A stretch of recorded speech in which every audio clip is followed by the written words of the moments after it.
இந்த அழுத்தத்துக்கெல்லாம் அடங்கி போற ஆளா இந்த ஆளு? இந்த மூஞ்சா பார்த்தா அப்படியா தெரியுது உங்களுக்கு?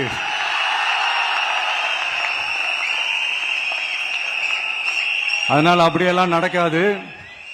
அதுவும் முக்கியமா நம்ம கிட்ட அதெல்லாம் நடக்கவே நடக்காது. ஆனா அழுத்தம் இருக்குதான்னு கேட்டீங்கன்னா இருக்குது.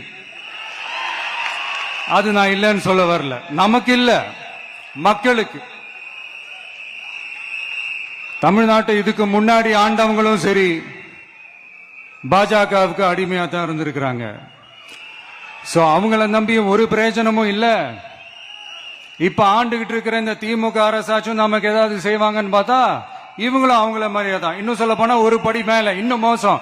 அவங்களாச்சும் நேரடியா சரண்டர் ஆகி இருப்பாங்க, இவங்க மறைமுகமா சரண்டர் ஆகி இருக்கிறாங்க. அவ்வளவுதான் வித்தியாசம்.